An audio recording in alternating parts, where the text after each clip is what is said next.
العالمين ولعنة الله على أعدائهم أجمعين من الآن إلى قيام يوم الدين. قال إمام زين العابدين عليه السلام: اللهم صل على محمد وآله واجعل أوسع رزقك علي إذا قبلت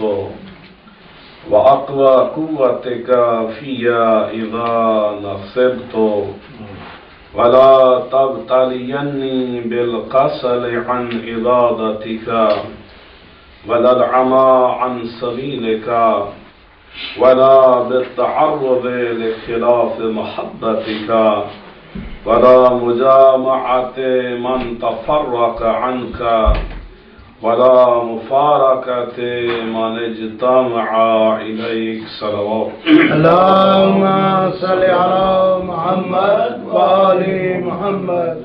پروردگار سے دعا ہے کہ شب جمعہ شب رحمت میں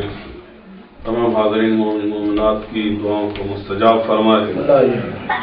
ہم سب کے رزق روزی میں اضافہ فرمائے، صحت و سلامتی عطا فرمائے، ہم سب کے مرحومین کو جوار عنہ میں جگہ عطا فرمائے، اور اس شب کے وارث اور زمانے کے وارث حضرت حجت امام زمان علیہ السلام کا جلد ظہور فرمائے. بابا سے بلند صلوات. اللهم صل على محمد وآل محمد. ماہ مبارک رمضان میں دعائے مکارم الاخلاق شروع کی تھی اور اس کا نصف ہم کامل کر پائے تھے اور ابھی نصف رہتا ہے، تو انشاءاللہ شب جمعہ میں اس کو مکمل کرنے کی کوشش کریں گے. بہت خوبصورت دعا ہے اور بہت ہی پرفیکٹ اور کمپریہنسو دعا ہے کہ جس میں عقائد بھی سموئے ہوئے ہیں، جس میں فروع دین بھی سموئے ہوئے ہیں، جس میں اخلاق بھی ہے، جس میں اللہ سے کمیونیکیٹ کرنے کے لیے، رابطہ کرنے کے لیے طریقے بھی بتائے گئے ہیں، اور سب سے بڑھ کر کئی مقامات پر یعنی ہر چند جملوں کے بعد یہ درس دیا گیا ہے کہ دین اور اصول دین اور فروع دین اور عبادات اور اخلاق کچھ بھی قبول نہیں ہوتا جب تک محمد والے محمد سے عشق اور مودت اور محبت نہ ہو. یہی وجہ ہے کہ عملاً امام علیہ السلام نے ہمیں درس دیا ہے کہ جب مطالعہ کرو تب بھی محمد والے محمد پہ درود بھیجو، جب گفتگو کرو تب بھی محمد والے محمد پہ درود بھیجو، جب دعا کرو دعا پڑھو تب بھی محمد والے محمد پہ درود بھیجو، جب اخلاقی بحث ہو تب بھی درود بھیجو، جب عقائد کی بحث ہو تب بھی درود بھیجو، جب اعمال کی بحث ہو تو تب بھی درود بھیجو. یعنی محمد والے محمد سے عشق اور مودت اور محبت کے بغیر کچھ بھی نہیں ہے. تو یہ دعا جو ہے وہ بار بار اس میں جو ہے ہر ایک چھوٹے سے پیراگراف کے بعد امام علیہ السلام تکرار کرتے ہیں: اللہم صل علی محمد و آل محمد. آج کی اس دعا کے اس پیراگراف میں مولانا جو فرمایا، آپ فرماتے ہیں: واجعل اوسع رزقک علی اذا قبلت. اے اللہ میرے رزق میں وسعت عطا فرما. ظاہر ہے کہ انسان جب بھی ماں کے پیٹ میں آتے تب سے اس کو رزق کی ضرورت ہوتی ہے، اور زندگی میں بھی ضرورت ہوتی ہے، اور کچھ رزق ایسا ہے کہ جو مرنے کے بعد بھی شاید اس کی ضرورت ہوتی ہے، کیونکہ اللہ تعالیٰ خود قرآن میں فرماتا ہے کہ جو اللہ کی راہ میں مارا جائے اسے مردہ مت کرو، بلکہ وہ زندہ ہیں اور اللہ کی بارگاہ سے رزق پاتے ہیں. تو اس کا مطلب ہے مرنے کے بعد بھی رزق کی ضرورت ہے، اور بہرحال روز معاشر میں ضرورت ہوگی، اور اس کے بعد بہشت میں بھی کھانے ہیں اور دوزخ میں بھی کھانے ہیں. کھانے پینے کا سلسلہ وہاں بھی جاری رہے گا. اگر رزق کو صرف ہم مربوط کر لیں کھانے پینے کے حوالے سے تب بھی ضرورت ہے پوری زندگی میں، زندہ رہنے کے بعد، مرنے کے بعد، اٹھنے کے بعد، جنت دوزخ میں جانے کے بعد.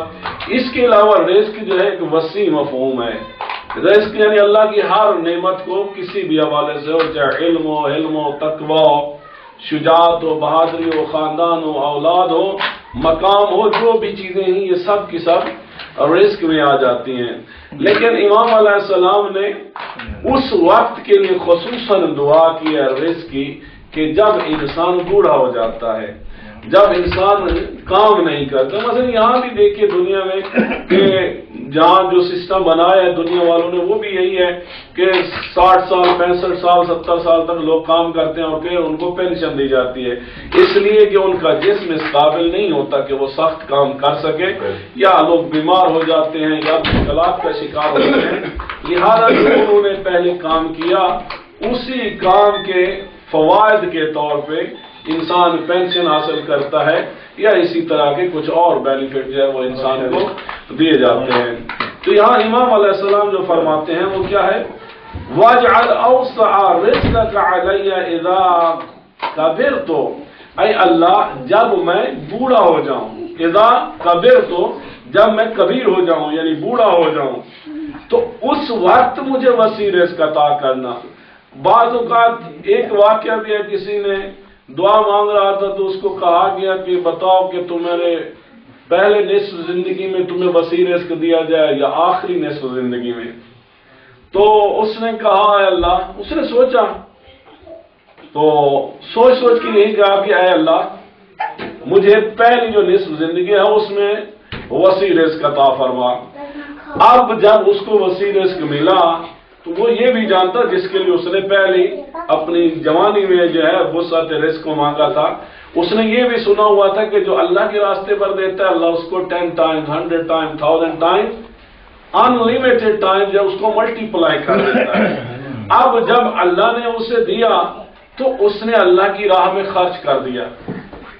اب جب وہ اس کی ہاف لائف گزر گئی اس کے باوجود بھی اس کو رزق ملتا رہا تو وقت کے نبی کے پاس گیا اور پوچھا کہ مجھے تو جو رزق دیا گیا تھا، فار ایگزامپل اس کی 60 ایئر لائف تھی تو فرسٹ 30 ایئرس کے لیے اسے وسیع رزق دیا گیا تھا اور آخری 30 ایئرس کے لیے اس کا رزق نہیں تھا یا بہت کم تھا، لیکن اس کے باوجود جاری رہا۔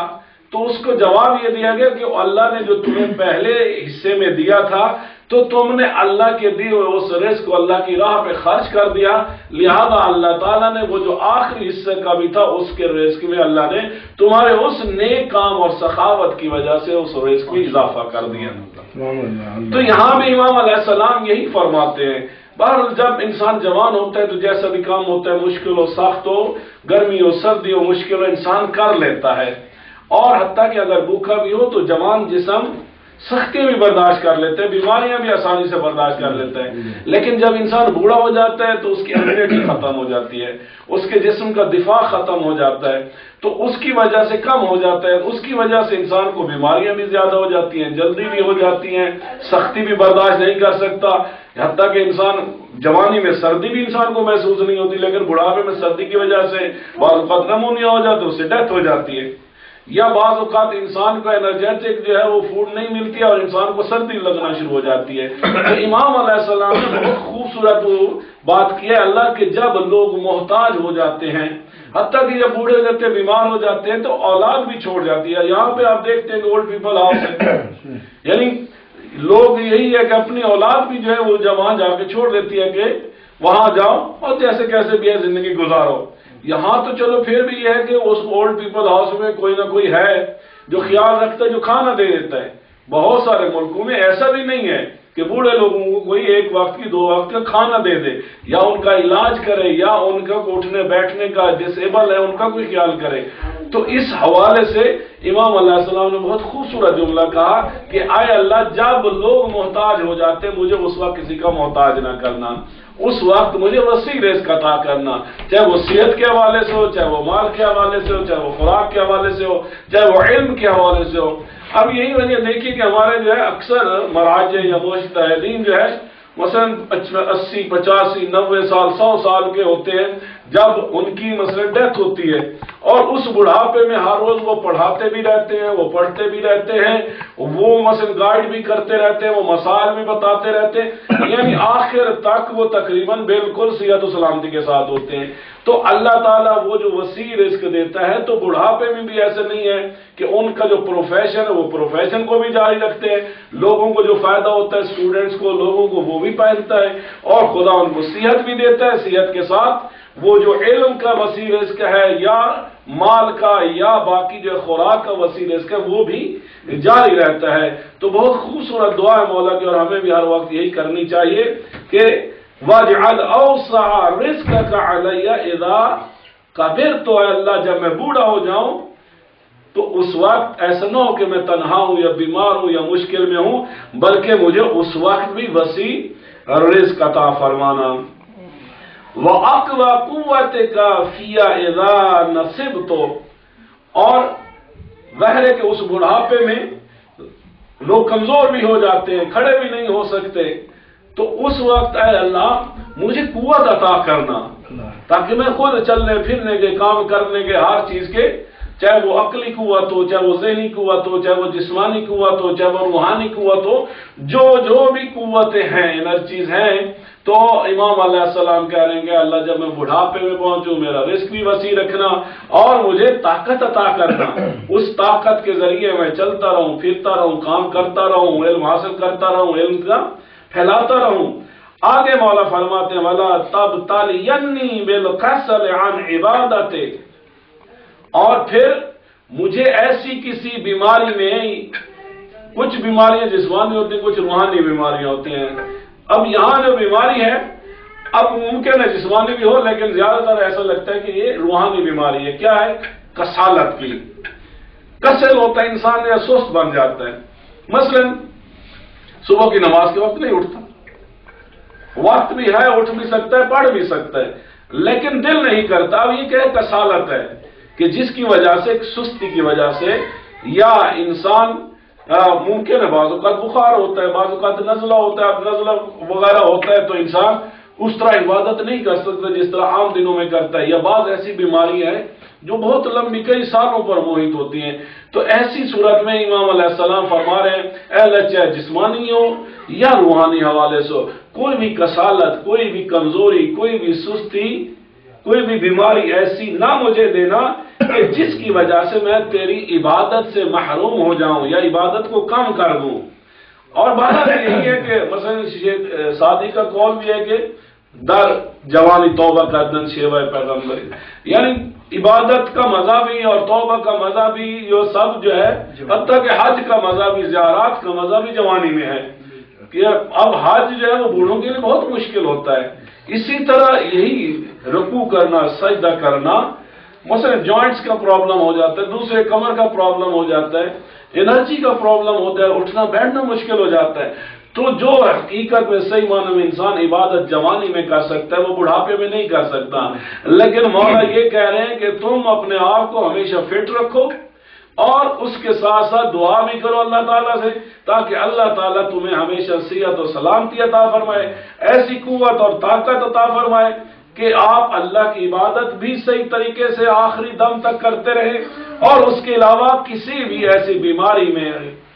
کسالت میں، مشکل میں، پرابلم میں نہ پڑے کہ جس کی وجہ سے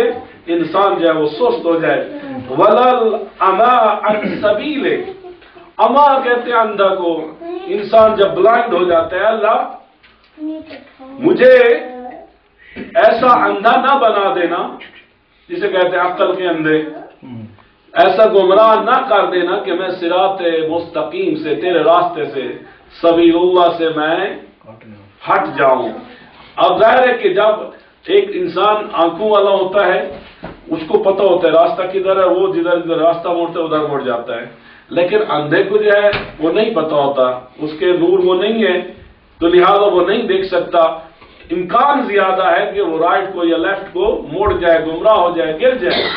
تو امام علیہ السلام بھی یہی فرماتے ہیں کہ چاہے جوانی ہو یا بڑھاپا ہو،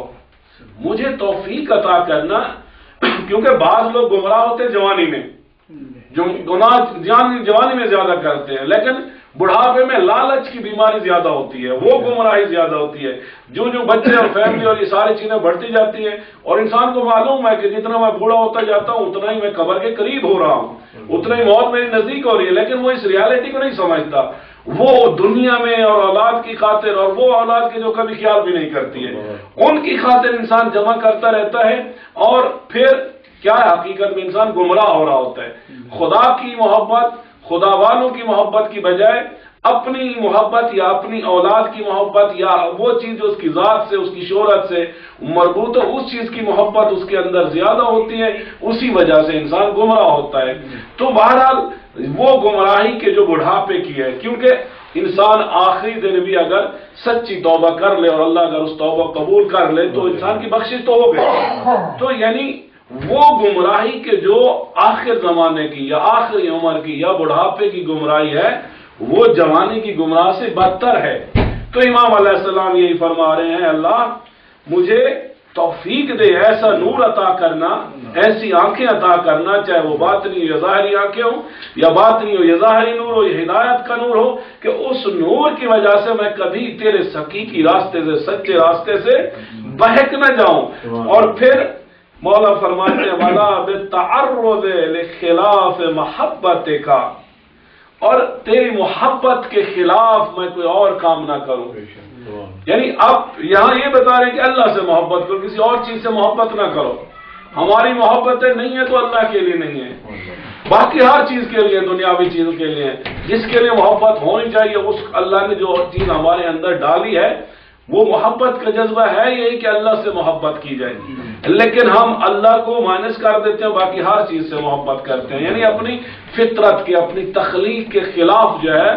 وہ کام کرتے ہیں۔ اب دنیا کی کسی بھی چیز سے اگر محبت انسان کرتا ہے وہ اس لیے کرے کہ خدا اس سے محبت کرتا ہے یا خدا کا حکم ہے کہ اس سے محبت کرو، لیکن اصل میں انسان خالق اس لیے ہوا ہے کہ اللہ کی عبادت کرے اور اللہ سے محبت کرے۔ تو اب امام علیہ السلام فرماتے ہیں اللہ تیری محبت کے خلاف جو راستہ جاتا ہے، مثلا تو اے کو محبت کرتا ہے میں بی کو محبت کرنا شروع کر دوں، تو اگر بی سے نفرت کرتا ہے اور میں اسی سے محبت کرنا شروع، تو اللہ کی محبت کے خلاف ہے، اللہ کے حکم کے خلاف ہے۔ اللہ اگر یہ حکم دیتا ہے 5 وقت کی نماز پڑھو، اس کا مطلب اللہ کی محبت اسی چیز میں ہے۔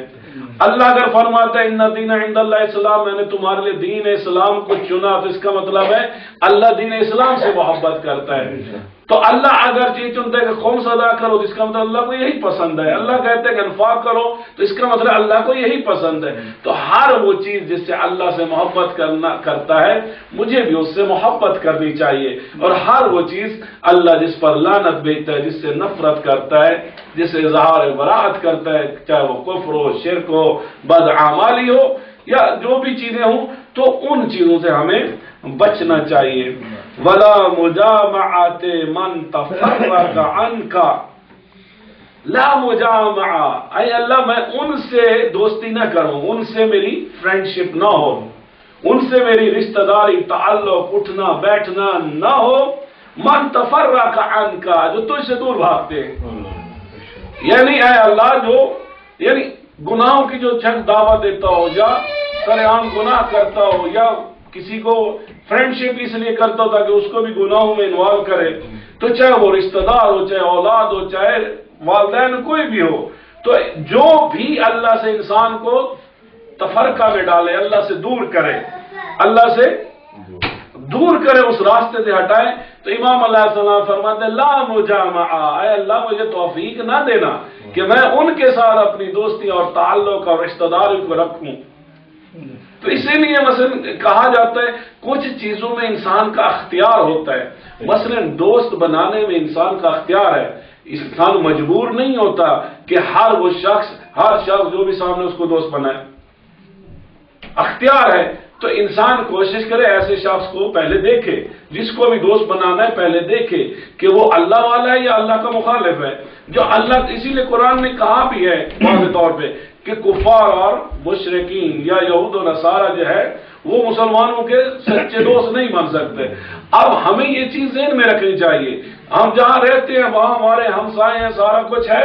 تعلقات رکھنے چاہیے، لیکن جو حکم خدا ہے اس کو بھی نہیں بھولنا چاہیے۔ حکم خدا کی پرائرٹی ہو۔ اب خدا کا رسول یہ بھی کہتے ہیں اگر والدین کافر و مشرک ہوں تعلقات رکھو، لیکن اگر وہ اللہ کی معصیت کے حوالے سے حکم دیتے ہیں تو پھر یہ بات ان کی مت مانو۔ تو اس لیے جو تعلق جیسا بھی، ہمسائے بھی اگر مسلمان نہیں ہے، ہمسائے کے حوالے سے تعلق ہونا چاہیے، کوئی کلاس فیلو ہے، کوئی کولیگ ہے، اس حوالے سے انسانی حوالے سے بہرحال ہمارے تعلقات ہونے چاہیے، لیکن ہر شخص ہر راستے پہ جانے والا دوست نہیں ہو سکتا۔ صلوات پڑھیں۔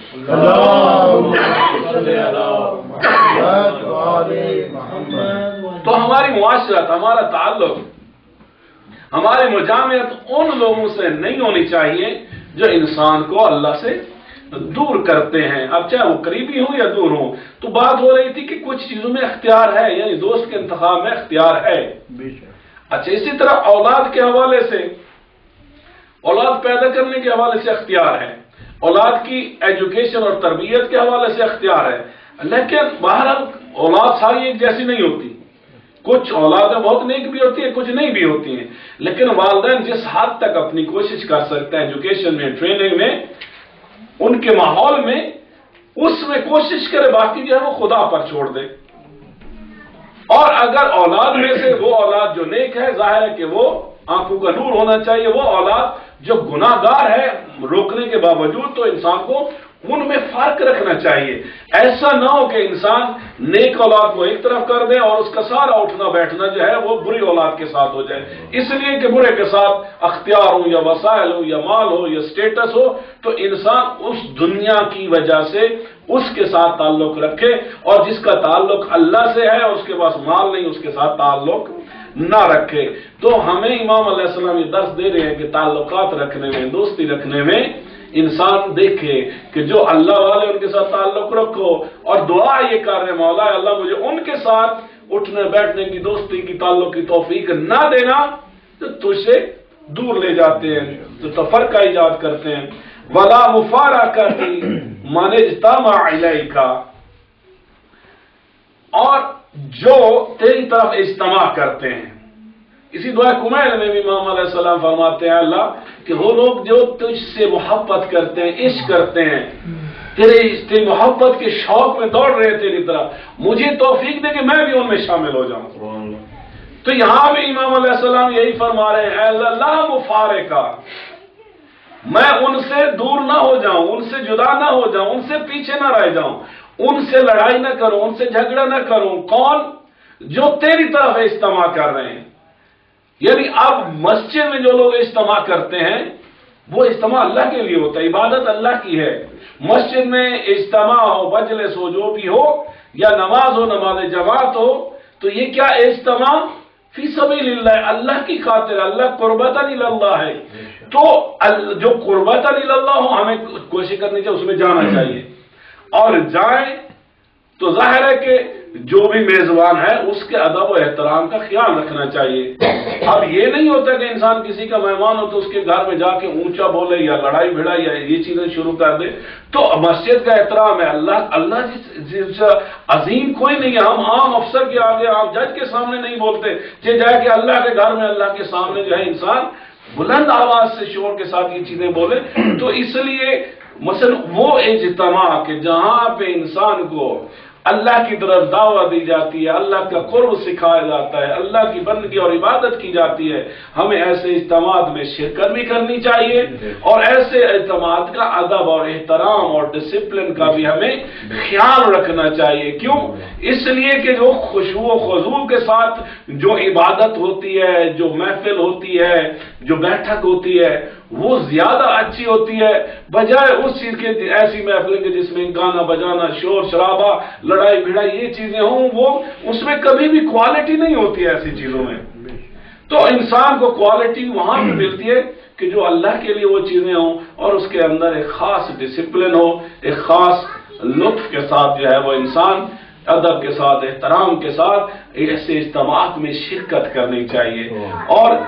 ایسے وہ لوگ جو ایسے اجتماعات میں آتے ہیں، ضروری نہیں کہ وہ جو لوگ جو اللہ کے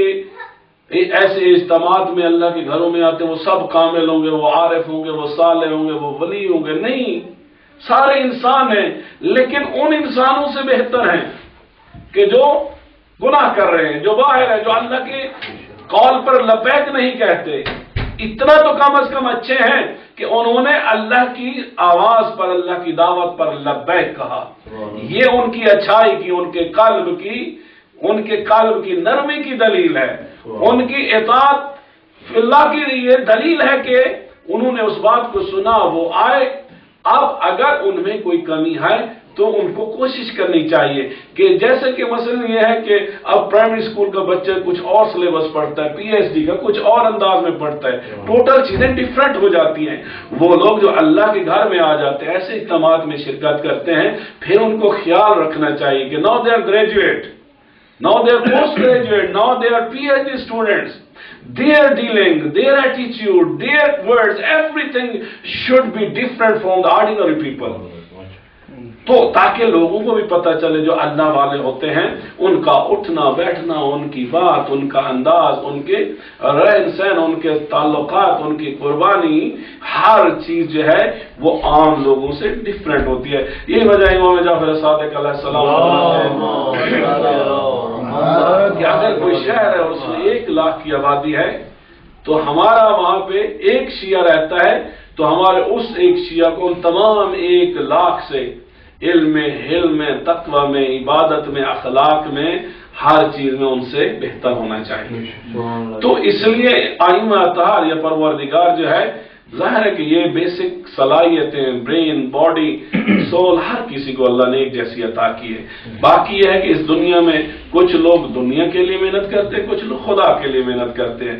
جو جس چیز کے لیے محنت کرتے ہیں اللہ اس کو اس کی محنت کا پھل اور ثمر دے دیتا ہے. کچھ لوگوں کو دنیاوی حوالے سے بہت نوازتا ہے اللہ. جو لوگ اللہ کی خاطر وہ کرتے ہیں ان کو پروردگار بہت نوازتا ہے. اب کچھ نوازشیں، کیونکہ 99.9% شاید اس سے بھی زیادہ یونیورس یا اللہ کی نعمتیں انسین ہیں. یہی کہا گیا کہ ذالک الکتاب لا ریب فیہ ھدی للمتقین الذین یؤمنون بالغیب. مومن کی نشانی تو یہ ہے، کیونکہ ہم جو دیکھ رہے ہیں وہ بہت تھوڑا ہے، وہ 0.0001% بھی نہیں ہے جو ہم دیکھ چکے ہیں. اللہ کی کائنات بہت وسیع ہے، اللہ کی نعمتیں بہت وسیع ہیں. تو جو لوگ جتنا اللہ کی ذات میں محنت کرتے ہیں تو پھر اللہ تعالیٰ اپنے چھپی ہوئی کائنات میں سے کچھ جگہوں کو، کچھ مقامات کو، کچھ نعمتوں کو ایسے لوگوں کو دکھاتا ہے، ان کو سیر کراتا ہے، ان کو نور عطا کرتا ہے، ان کو آنکھیں عطا کرتا ہے. اور پھر جب لوگ ان ساری چیزوں کو دیکھ لیتے ہیں پھر ان کو یہ چھوٹی سی دنیا اور پست دنیا بہت ہی نظر آتی ہے. پروردگار سے دعا ہے کہ ہم سب کو عمل کرنے کی توفیق عطا فرمائے، اچھے لوگوں کے ساتھ تعلقات رکھنے کی توفیق عطا فرمائے، برے لوگوں سے تعلقات رکھنے سے اجتناب کی توفیق عطا فرمائے. پروردگارہ ہم سب کو توفیق دے. امام زمان علیہ السلام کا محضر ہمیں نصیب ہو، زیارت ہمیں نصیب ہو. پروردگارہ بحق امام حسین علیہ السلام ہم سب کو حج و زیارت نصیب فرما. اے اللہ ہمارے مرحومین کو بخش دے. پروردگارہ جن مرحوم مومن مومنات کے لیے کوئی دعا کرنے والا نہیں، اے اللہ ان کو اپنے حفظ و امان میں رکھ، ان کے ہر قسم کا عذاب اٹھا لے اور بہشت کے دروازے ان کے لیے کھول دے. تمام مرحومین کے سال ثواب کی رحمت اور